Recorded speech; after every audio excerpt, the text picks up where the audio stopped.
Hello, welcome to this video presentation. Today is April 11th, 2017, and it's getting very green here in Savannah. This is getting to my favorite time of year. I love the Taurus season.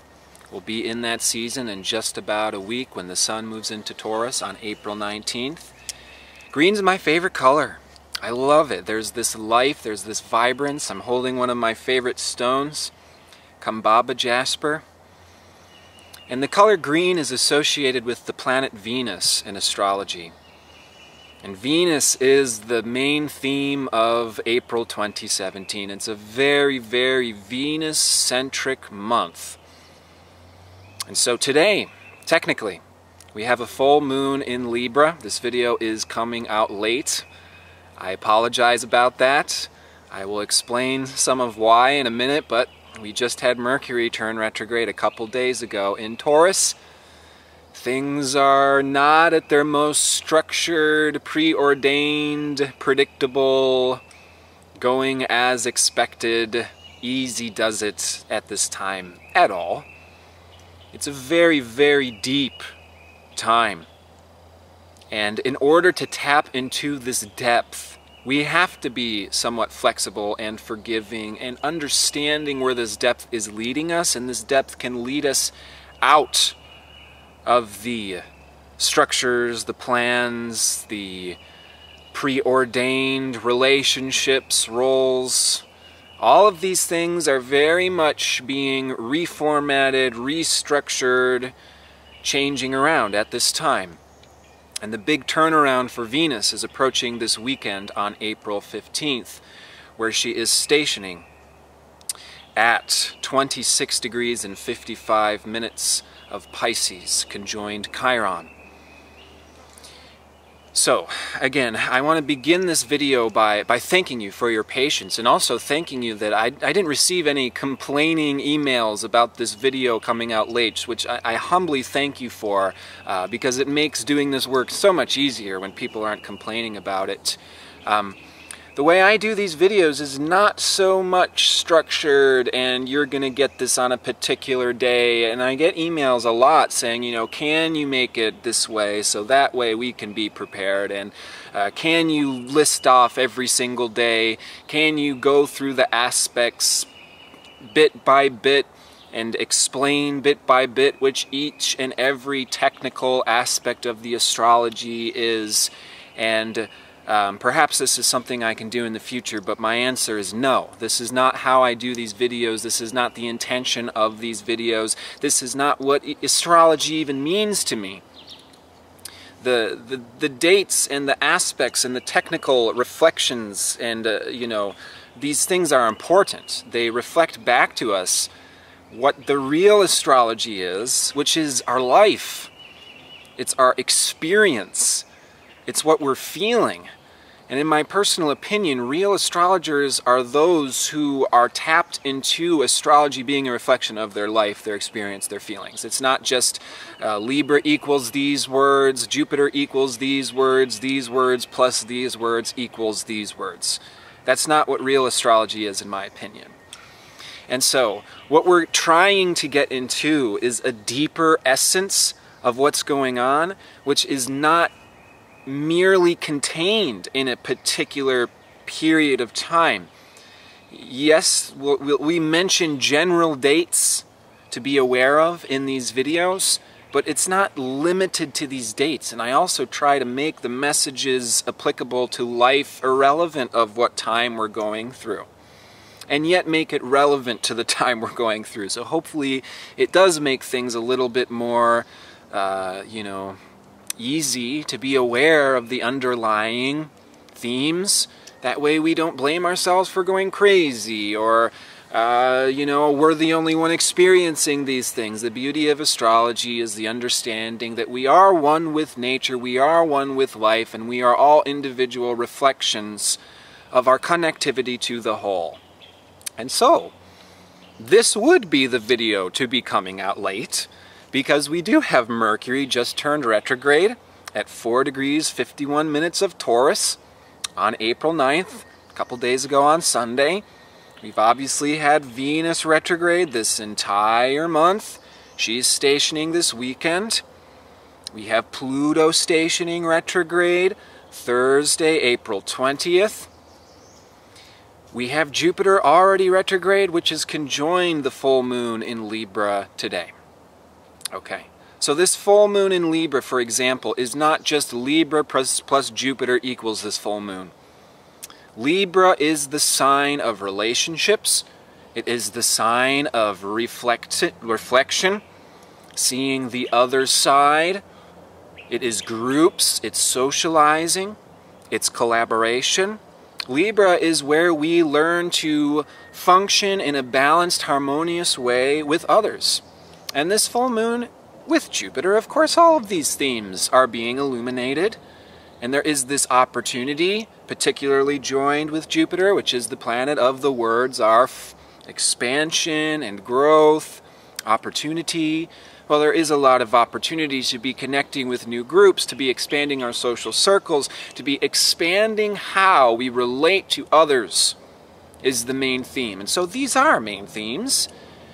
And yet, it gets more specific than just this. Because we have Mercury station retrograde in Taurus. This full moon is in Libra. The Sun is in Taurus. Mars is in Taurus. All of these signs are ruled by the planet Venus. And Venus moved back into Pisces at the beginning of April and is now stationing on Chiron, square to Saturn. Venus in late Pisces, stationing direct this weekend, is rebooting our values, our relationship to others, what we really cherish and how we're sharing it. And so there is this creative rebirthing that is happening, and yet she is square to Saturn in late Sagittarius, who just stationed retrograde. And so this is a deconstructing, everything's changing, everything's being remolded, period. This is a period where we are getting pulled in many different directions. And so this full moon conjoined Jupiter is also activating a cardinal grand cross, as Jupiter is opposite to Uranus in Aries and is T-square to Pluto in Capricorn, which is opposite to asteroid Vesta in Cancer. And asteroid Vesta, this, one of the largest asteroids in the asteroid belt, is powerful.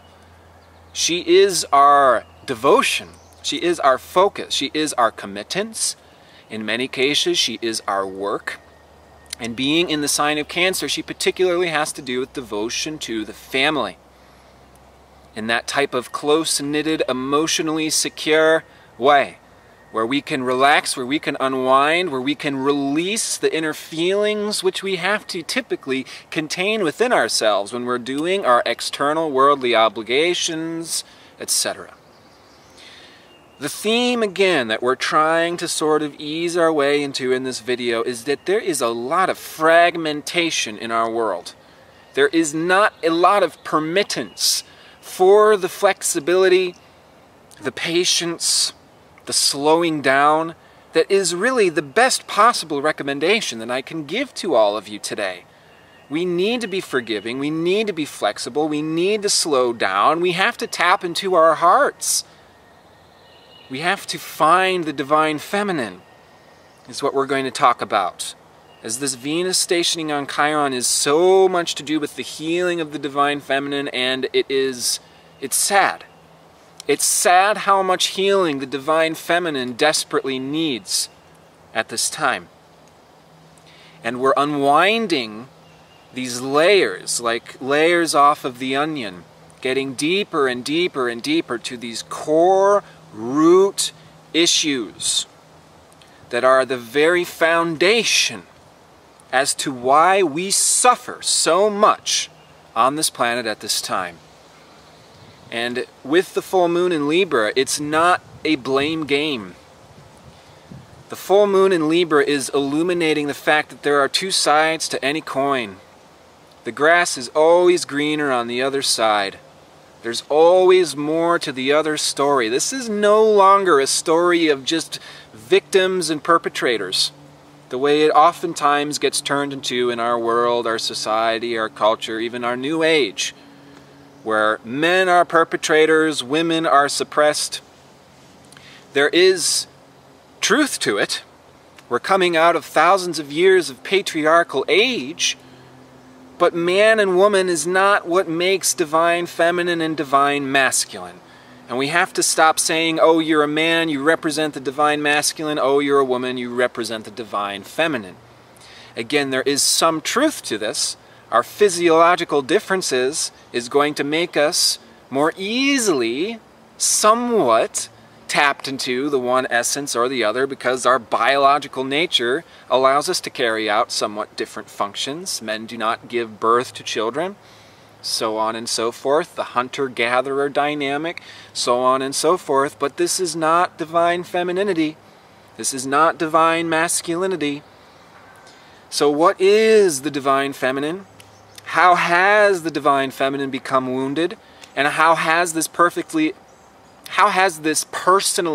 afflicted us? Is what is being unwound at this time. And the way that this unwinding is happening is primarily through the reflection of relationships. Of course, it is our most immediate relationships that are going to allow us to see into and expose what has been wounded in us the most, because relationships like this, it's intimate. This is where the deepest reflection as to who we actually are comes from. And it's more than what we can see. We have to, as a human species, have relationships with others in order to learn and grow. This is a truth that's been fundamentally missing from a huge percentages of mainstream religions for thousands of years that have been primarily about getting out of relationships is considered a higher standard of what spirituality is about, which is a part of the woundedness of the divine feminine. Catholic priests, Hindu priests, Buddhist monks, whatever, are encouraged to go off, be celibate, lock themselves in caves and rooms, meditate in order to tap into themselves, ascend from this earth, go to heaven, so on and so forth. Which is, again, in reality, there's never black and white. There is so much goodness that can come from those paths that it's not wrong, it's not true. And yet there is a deeper theme that is once again being shown from all sorts of angles on every level in our society and our world that talks about the woundedness of the divine feminine. And so going back to this grand kite between the full moon Jupiter, square to Vesta, square to Pluto, opposite to Uranus, there is a lot in this theme, particularly with asteroid Vesta exactly being square to Uranus today, that says tension and conflict between our own individuality and what we want to do as unique individuals, our own aspirations, our own pioneering urge to move into the future where we get to be free and liberated and go in the direction that we want to go and initiate the paths that we wish to initiate, is Uranus in Aries, is creating a whole lot of tension and conflict with Vesta in Cancer, which is, yes, but you have obligations. You have family members that are surrounding you right now. You wish you could run away. We wish we could check into our own alternate dimension, our own higher self, and receive those downloads that best come perhaps when we are locked alone into a cave, or an isolation chamber, or a sensory deprivation float tank, so on and so forth. And yet we come out of that float tank, we come out of those periods of meditation, and we find ourselves back in life, where we have generations above us and generations below us, and we're joined at the hip through our DNA, through our bloodlines, through our relationships, whether it be significant other, whether it be work, associates, the people that we're simply trying to co-create with, create groups with. And it becomes complicated because we each have our own values. We each have in ourselves the things that we love. We all have hobbies. We all have comfort zones. These also are associated with the planet Venus. We're really making Venus a whole lot more shallow than she actually is by saying Venus equals relationships. It's again, sometimes when we have these words associated to things, it It makes it easy to miss some of the other murkier or not even yet defined words, which is a huge reason why we don't understand the divine feminine right now, is because we've been so separate that we've forgotten much of the language. There's only one word for love in English, which is very, very, very limited, considering how many different expressions, relationships, ways that love is expressed. And so Venus is also money. Venus has to do with earthly security, our capability to provide for ourselves in a way which is comforting and makes us feel the way I hope to feel when I come out here in the middle of the woods. But as you can hear going on in the background, sometimes it still frickin' sounds like an arcade zone here. And this is just a reflection, once again, of our world. Venus rules the senses. Venus is the ruler of the sign of Taurus, which is really the earth.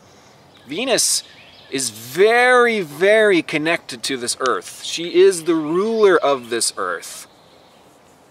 You know, we can say that Venus is the Fibonacci sequence, which is the very essence of the dance of life that creates everything on this earth. So there's a very deep connection between our earthly, worldly experience and Venus, the planet of love and connection and harmony to the other. And yet all of this has been so wounded. We can practically say, and I'm going to say it for poetic more than literal reasons, right? Because we can say that the sun dies and the sun is born every day. It's not literal, but it is true on a certain level. It's metaphorically true, and the metaphor may even speak more deeply than the literal objective truth type of thing. We can say that the feminine is dead. We can say that the divine feminine has been killed. And I don't mean to say that to depress you like she's never going to be born again, because she is and she will. But this is part of what we can be realizing this weekend. Venus stationing on Chiron square to Saturn is how deep does this stuff go? How much has the divine feminine been wounded? Well, again, how are we living our lives already in the present? Reflects a world where the divine feminine is practically non-existent. And so coincidentally, we have this Venus stationing on Chiron square to Saturn on tax income day, tax payment day here in the United States. And I'm not even going to say what these taxes that we are forced to pay is funding, because of how sad that fact truly is. But this is a time where we really feel that Saturnarian influence even when Venus isn't making these types of influences on tax return day. It really gives us this understanding of, wow, a lot of this is outside of my control. A lot of this is informing me about the world in which I was born into. We don't create this world by using our mind and by repeating mantras. Yes, again, religion in the New Age sometimes has a funny way of berating the divine feminine through its own teachings and practices. That, oh, we should have control over our feelings through our mind, and we should be able to create everything that we want to in our world through being strong. And, you know, you got to achieve, you got to have a statue carved in your name before you leave in order to demonstrate your success to others. Is all coming out of a patriarchal distortion world. And so tax time, it just, you know, it really forces this. Oh, you can't escape this. This isn't up to you. You didn't create human history. Maybe we were a part of it. We have to also take accountability, you know. America is not just an external force. We are a part of America. What America does, we are partly responsible for. And that should be a reason to inspire us to make changes in terms of how our energy, our values, our resources is being spent. For example, this is, again, my favorite time of year, springtime, Taurus time. I love to garden. I love to get out there, be with the plants, because this is what helps me to forget about all of that bullshit. This is a sensual experience, having your feet in the earth, smelling the garden, hearing the birds. It's like paradise to me. And with this tax season, it is making it seem in every possible way you can't garden. You don't have the resources. You don't have the time. You don't have the energy. And how sad is that? How sad is that we've gotten so far away from gardening being easy, that it requires us to jump through all these hoops and sending emails and programming things and blah, blah, blah, blah, blah, blah, blah, in order to bring in the money, to make sure the digits are a certain amount of time, you know, and then you get taxed more for the more money that you bring in. And so it makes it impossible to get to the bare minimum simplicity that each and every one of us truly desires in our souls, because we're humans born out of this earth. We return to this earth. The earth is important to us. We shouldn't be running off into isolation chambers to escape our body, to escape this earth, as if that's what being a spiritual person is, or that's being good to ourselves. We like to make these divides in old world beliefs, that when we take care of our body and feel good in ourselves, we're being selfish, we're being greedy, and we're going to pay for it. And what we've actually done is made the simple joys and paradise and bliss that we deserve very difficult to achieve. And so this goes beyond just money. That's just the most obvious thing. It also goes into the body. What is the divine feminine? And Venus, we oftentimes correlate with Aphrodite, right? And we get this image of this Barbie-looking figure with golden hair, and we say, oh yes, there! That's what divine feminine looks like. No. I don't think that's an accurate reflection of Venus, to be totally honest. I think that is what happens to Venus in a world where she's dead. If you want to know who is actually in touch with the divine feminine, I wouldn't be gravitating towards the people that are, oh yeah, I'm divine feminine, I'm going to be the first one to save the day, I'm the leader, I'm the builder, blah, blah, blah, I feel great, yeah, oh yeah, we're celebrating, we're having a victory party for the divine feminine right now. No, we're not. We're not. We're not celebrating the return of the divine feminine that has not returned yet. Hate to be the party pooper here. Honestly, I find myself in this role a lot just because I try to provide, you know, things that other people don't mention. All the goodness and the celebration is very, very wonderful too, but we have to keep it in balance. We can't celebrate and throw a party for something that it hasn't fundamentally happened. If you want to meet the souls that are actually in tune with the divine feminine, they're going to be the last person to want to sign up. They're going to be the person who's feeling inadequate. Honestly, the souls who are most in touch with the divine feminine in this day and age are very, very sad. They're very sad. They've been berated and shoved under and pushed to the side for thousands and thousands of years and still remain to be done in the current situation. They are told, oh, wow, why are you having a bad day? Sweep that away. You've got stuff to do. You're being lazy. Oh, you're just complaining. Can't you put a smile on? Can't you be happy for the things that you do have? Well, what they do have is actually getting steamrolled and berated because the feelings, the sensitivity, the connection to the earth, which is slow moving and easy does it, is considered a thing to not have. It's considered a hindrance. We are made to feel ashamed of our own true divine femininity. Whether you're man, whether you're woman, we're told we're lazy, we're told we're fat, we're told we're unhealthy, so on and so forth. The health standards of our world are atrocious. We don't know what real health looks like. But the standard is that high, you know, what good health is skinny. And again, we think of that image of Aphrodite as typically a very skinny-looking Venus. But go look at the Venuses from 8000 BC, and there's many, many, many Venuses. The Venus of Willendorf is just one of them. They've been discovered all throughout the world, in all cultures.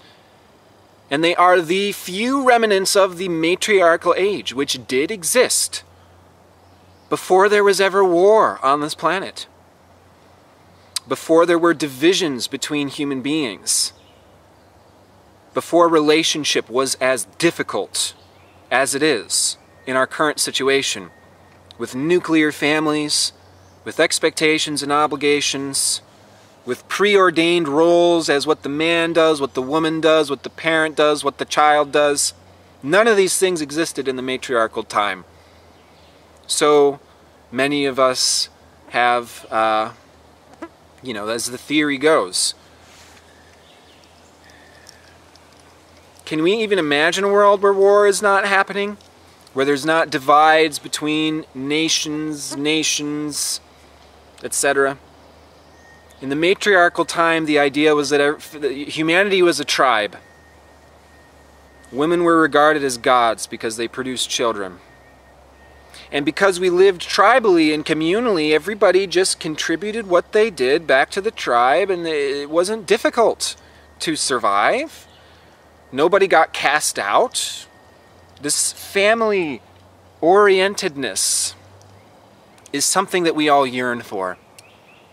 And that's connected to the divine feminine in a very deep way. This sense of safety. This Venus retrograde, Venus is again what we love, what we cherish. It's like what we would contribute to our tribes would be the things that we naturally love to do, which is another way of saying who we are. How God made us is what we are supposed to naturally do, share, contribute, celebrate in ourselves. And our world makes this very difficult. And so this Venus retrograde on Chiron, square to Saturn, another form it can be is just like, I can't afford to do my hobby. Nobody appreciates my hobby. I put so much time and energy into doing the things that I love, and what does it mean? How is it working in my life? That's the square to Saturn. How is it working? Pluto is in Capricorn, taking down all of these old systems, structures, governments. The whole tax thing we have to take with a grain of salt because it doesn't actually reflect the nature of abundance. Money doesn't actually, those digits in the bank account don't actually reflect the nature of abundance. But we have been conditioned. We have been convinced to believe that it does. If we had more free time to spend in the garden and weren't convinced to believe that we don't have time to focus on our hobby because we can't afford our hobby because we have to pay these invisible numbers, we would see how easy abundance actually is to create on this planet. You stick one seed in the earth, a plant comes up with hundreds of more seeds to create hundreds of more plants. You need water, you need sun, you need soil. Similarly, we can be experiencing this in our hobbies and our relationships. I want to spend quality time with you. I want to feel bonded with you. With Venus, Aphrodite, there can be that sexual nature, but it is a celebration of the beauty of life. Are we really getting that? Do we really feel that connection to the earth? This is what Venus actually is. Venus is the beauty of the earth. It is the beauty of the human being. It is the beauty of our collaborated, co-created harmony and reflection of that beauty back and forth between each other. And what is happening right now is that we're seeing all the crud in between these reflections. Venus is the magnetic, electromagnetic field that sends these vibrations back and forth between us and the other. Us and the other. And we are seeing at this time, how has my own heart, my own body, my own connection to the true divine feminine been wounded?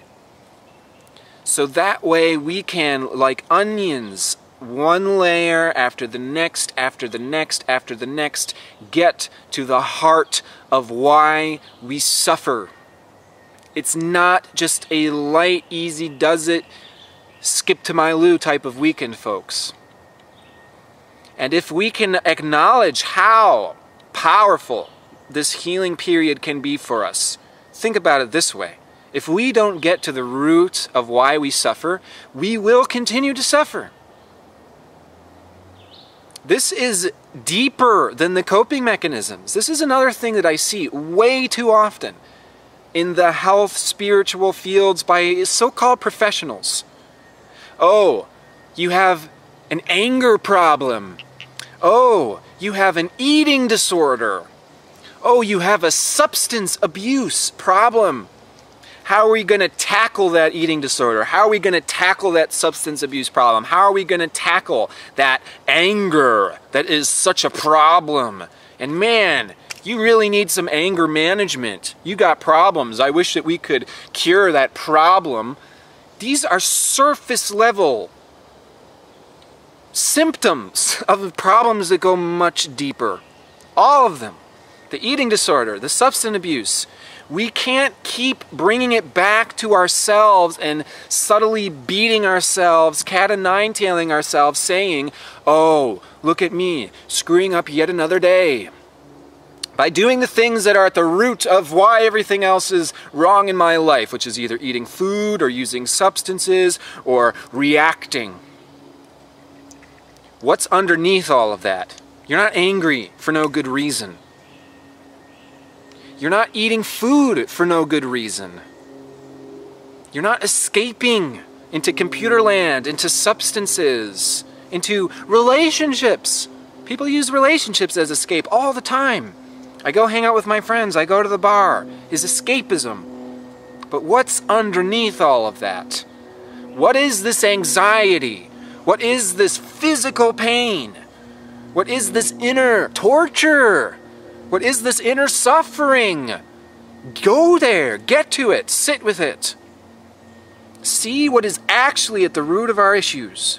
See how far back it goes. This goes back most likely even before this life. But we will likely see the depth of these things reflected in our early life, early childhood experiences. How we were conditioned from the ground up, beginning with our parents, then our peers, our teachers, our bosses. All of these things condition us to believe, oh, taxes are due on this day. If I don't pay my taxes on this day, I am screwed. I am a failure. I will not survive. And then we take that programming and we apply it to every single facet and level of our lives.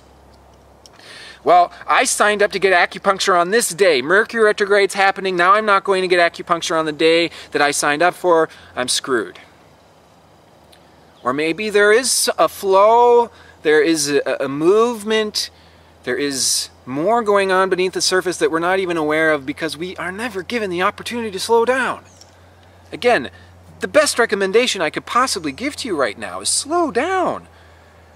And I have to say that, also knowing how impossible it is sometimes. And this is why I'm saying the divine feminine. Let's admit it, guys. Let's admit where we actually find ourselves. This isn't happening, it's happened. The birth of the divine feminine hasn't happened yet. We can't celebrate that yet until it has. We can celebrate each baby step that we take. This is what I work the most with my clients, to be totally honest. Good job, you took the day off in order to process your feelings. Good job, you set the work down. Good job, you're being flexible. Good job, you're coming out of a really difficult period and you've been depressed. And you've allowed yourself to feel depressed because you admitted to me that you were depressed. Good job. Are you hurting in your relationship? Good job. Did your lover rip you open? Good. Is there all sorts of turmoil and pain and suffering that we are writhing in right now? Okay, good. Good for us. Good for us. Good for us. Pats on the back. Pats on the back for being there. You're doing good work. Keep going. You're suffering. You're in pain. It really hurts. Don't avoid it. See what happens if you allow yourself to be there and acknowledge the truth, even if it's an uncomfortable truth. Our entire lives we've spent avoiding the pain and the suffering that is there at the heart and the core of everything, that may even be the reasons that we came here to confront. And so many blessings, and so much healing, and so much triumphant celebration awaits you once we mourn our suffering, mourn the imperfection in our relationship, mourn the ideals that have not been integrated into our life. That is the fulcrum point. That is the transformer. That is what takes us out of writhing in pain, is mourning the situation that we find ourselves in. We are writhing in pain. Don't try to talk yourself out of it as if that's being the good person. And you're paving over the divine feminine with a slab of concrete and drawing a happy face on it and saying that that is improvement. We have to simultaneously function in life. We do have to pay our taxes. Give to Caesar what is Caesar's means that we have to pay those taxes, and that the real spiritual work is not taking it seriously. This money is not my abundance. This money is not my joy. This doesn't determine my hobbies. This doesn't determine how much I can celebrate what I love in my life. Nothing and nobody can truly take this away from me. Is the capability that we have as souls. And we may underestimate that capability or how far out consciousness can be in order to rewrite reality in those ways. And so I'm not discounting that very important side of things. I just simply look out into the world and see how much those things are represented compared to the other side. And there is another side. And that is that when you're feeling and you're mourning and all of this stuff is breaking open, you are healing. You are healing. When you go from writhing in pain to crying, because you're acknowledging that you are writhing in pain, then you will release that pain through your crying. The bubble will burst. We will bleed out, the toxins. There's this old medieval idea. You put leeches on the blood, they'll bleed out the toxins. This is a very Chiron type of wisdom. I would say we don't need physical leeches because we have enough energetic ones sucking out all of the impurities, all of the toxins, all of the things that have killed beauty, love, security, abundance, femininity, our hobbies, our connection to the earth, our connection to animals, our connection to celebrating beauty. These are typically the themes in our hobbies, whether it be cooking good food, caring for animals, growing your own garden, knitting, crocheting. These are all very Venus celebration of the life and the beauty that is. And so we are living in a life that has made this beauty and this femininity and this celebration, it's all, how shall we say? The reason we yearn for it is because we know what that is. We may forget temporarily, but in our hearts we all know what that is that we want to get back to. Yes, we do want paradise. No, we don't have to feel bad about it. No, we don't have to be convinced that it will never happen. We can't celebrate it until we're authentically there. We can celebrate every little step that we make in the right direction, which is why celebrate the things that I said to celebrate with my clients. Celebrate when you have to readjust. I'm celebrating that this video is coming out late so you all have a nice example of what you also have permission to do. Do you see that? Do you feel that? That is divine feminine work. Deconditioning the patriarchal programming. We feel guilty, we feel shameful, we feel bad for setting the standard of a world that has not been exemplified yet. Maybe that means that what your standard of beauty is different from the worldly standard, and you might have been conditioned to feel shameful and bad about it. I've been made to feel like my body is unhealthy. because I'm so many digits overweight is how they get us. It's all digits how they get us, yeah? When it turns into numbers and measurements and are you an A plus or a C minus, blah, blah, blah, blah, blah, blah, is not reality. Pharmaceutical industry, doctors, these people that we give our lives and our well-being over, we have to be a little careful sometimes. And so take care. This weekend remains very exciting. Sun with Uranus. We have to use this dissatisfaction to fuel the opportunity for us to rewrite so much in our lives. We can rewrite our identities at this time. But oh yeah, Sun on Uranus, Friday the 14th, Venus stations direct April 15th. Asteroid Juno is square to Jupiter. We have to know that this is all for our own learning. We have to understand that the other is reflecting back to us the lessons, and it's not about blaming as much as it is putting ourselves in the other person's shoes and having the opportunity to learn at a breakneck pace and heal so much in our lives that coming towards the end of April, we can stabilize what realizations, what turnarounds, what developments, what shocking spontaneous going-ons can happen this weekend, can settle into new structures and realities. I wish you all the most graceful and loving passageway in that endeavor.